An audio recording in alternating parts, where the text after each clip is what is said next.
Vitajte všetkých na tomto videokanáli. Tento videokanál Srdce Ježišovo čaká na vás darčeky a nebeské milostné listy, ktoré nám vtedy a dnes poslal náš Pán Ježiš Kristus a blahoslavená Panna Mária, aby sme sa mohli náležite pripraviť na jeho nebeskú svadbu.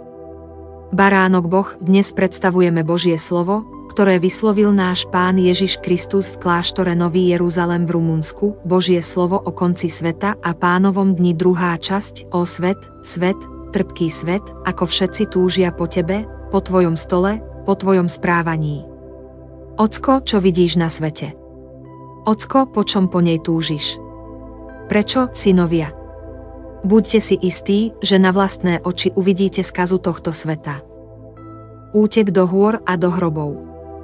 Christian, uvidíš skazu sveta, uvidíš led sveta a budeš počuť krik sveta. Ak budeš so mnou, kresťan, a budeš mať svetlo vo svojej ruke, až do tisícej generácie zachrániš svoj ľud. Povieš, Pane, tu je moja matka, tu je môj syn a Boh splní tvoje slovo a povie ti, vyvoľ si svoj národ a vykúpiš ho, ale modlitbou. Prestaňte túžiť po svetských jedlách. Vaši starí rodičia a predkovia sa vyznamenali. Mnohí sa už nechceli pozerať na ženskú tvár. Ak hľadáte toto slovo, aby ste ho videli, mýlite sa. Vidieť ho, to je úžasná vec na Pánovi Ježišovi. Zostupuje do posledných čias, neviditeľný, ale počutý. Ak poviete, že je nahore a hľadáte ho, nenájdete ho. Ak ho hľadáte v tomto tele, nenájdete ho, pretože tak ako vidíte svoje telo v nádobe s vodou a hľadáte ho vylievaním vody, nenájdete ho a mýlite sa. Ale verte mojim slovám, sú pravdivé. Pamätaj, kresťan, že v zákone Božom je napísané, že kto je dnes kresťanom, s ním sa končí aj dnešný vek. Vy ste kľúčom. Povodne a všetko, čo sa deje, je z pitia, je to zo smilstva a fajčenia tohto sveta. Deti moje, na svet padol Boží hnev. Boh určil veľké záplavy a veľké spustošenie, aby zničili tento svet. To, čo bolo vidieť, je len znamenie. Neplač nad tým, čo sa deje v tomto svete, neplač nad týmto Babylonom.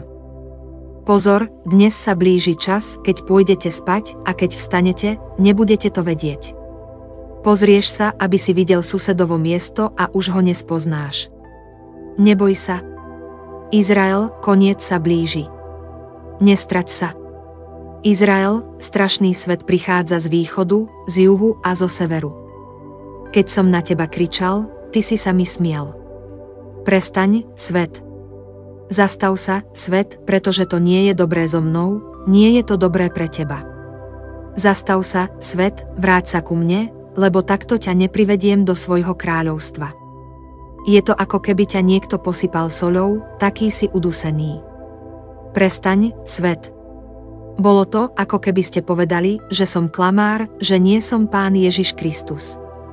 Skriem sa pred tvojou tvárou a nechám ťa zožrať tvojimi ohňami. Prestaň, svet.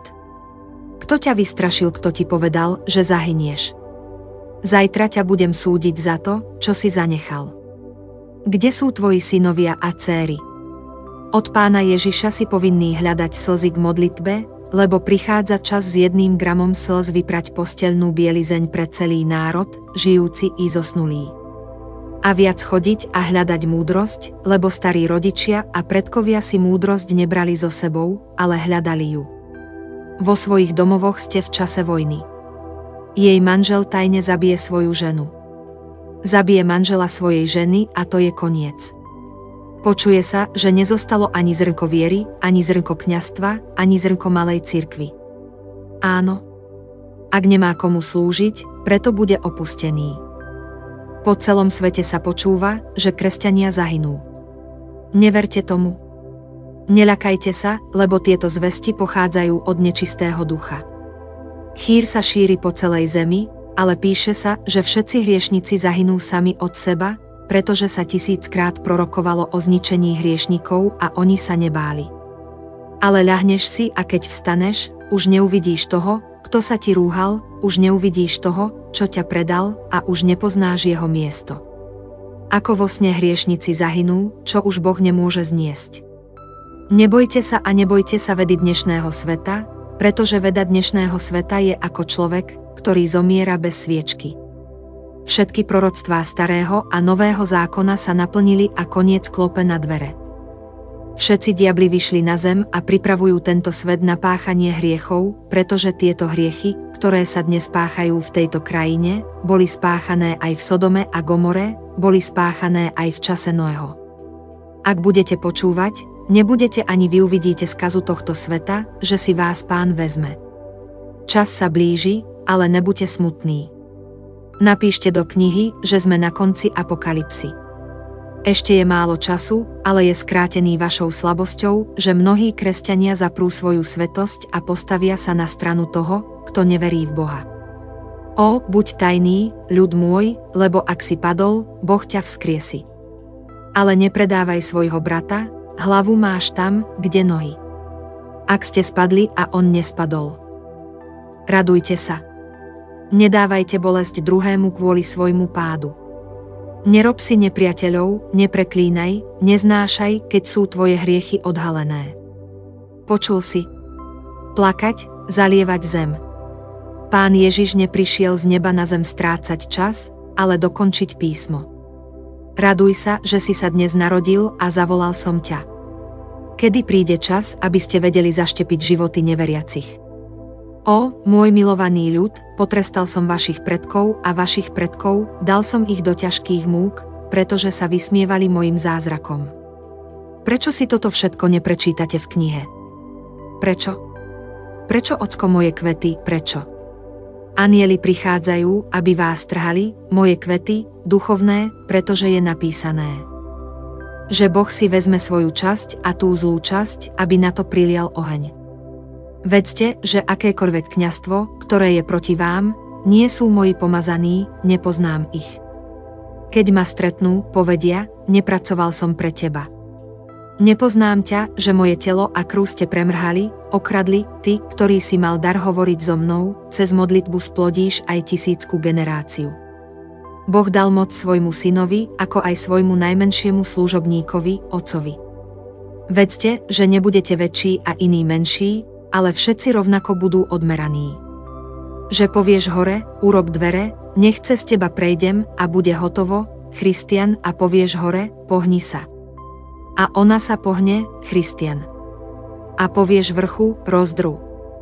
A on sa zrúti, lebo ti hovorím pravdu, Bože, skrze tvoju vieru zapôsobí na koniec tohto veku, nerob sa vinným, lebo je to hriech. Christian, prečo ťa volám? Ideš ku mne, volal som ti nedávno a povedal som, poď. A prečo prichádzaš a vraciaš sa? Prečo pri mne nestojíš? Čo keď ma uvidíš? Čo hovoríš, oče, kedy sa postavíš predo mňa? Budete mať odvahu prehovoriť, alebo budete ticho? Naberieš odvahu, alebo zožtneš a budeš smutný?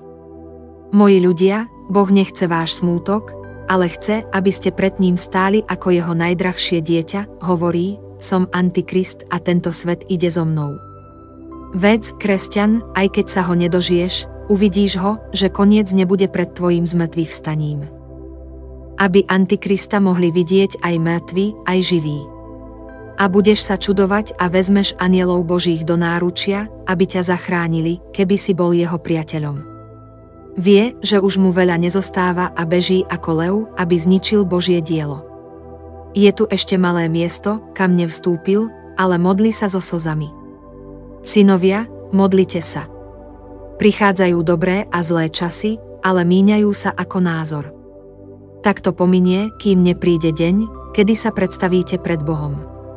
Buďte dokonalí kresťania, že všetky sekundy života sú napísané, nič sa neodstráni. Toto je koniec dnešného posolstva, nech vás Boh žehná a drží vás blízko svojho najsvätejšieho srdca. Amen.